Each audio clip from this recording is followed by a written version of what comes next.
Good morning mga idol! Happy Wednesday! Tayo gagawa ulit ng day 7 na pabaon sa mga bata. Ito palang chicken mga idol na marinate ko na ito kagabi. Nalagyan ko ng asukal, soy sauce, garlic at saka konting pepper.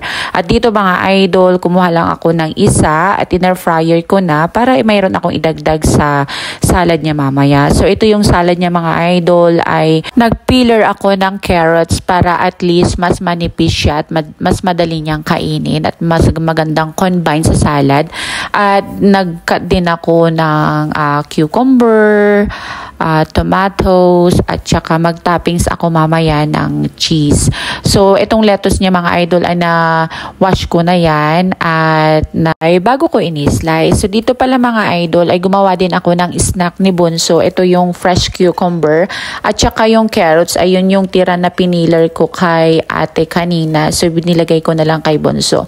So dito pala sa chicken ay luto na rin kaya tinanggal ko na at mag-assemble na ako mga idol. So una naglagay ako ng konting lettuce at saka yung sa carrots, yung cucumber, tomatoes, yung cheese.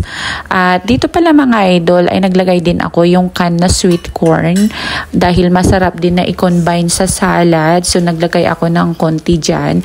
At yung natira na ni-slice ko kanina mga idol ay nagtira ako para kay Bunso for lunch. So ito yung protein niya, yung in-air fryer kong chicken at saka nag-boiled ako ng itlog kanina. Ito yung baon ni ate for school lunch at ang nilagay ko pala na dressing niya for the salad is yung favorite niyang sesame dressing. Every time na pag ganito yung baon niya na mga fresh or mga salad ay lagi akong naglalagay talaga ng ice cube. At dito naman sa morning snack niya ay nagkat ako ng pear at saka yung biscuit na bread pan, yogurt at naglagay din ako ng spoon. So dito naman kay Bunso ito yung cutted na cucumber and fresh carrots, yogurt. As usual, naglalagay din ako ng ice. So, yun din yung spoon and fork niya. And ito na yung mga baon nila.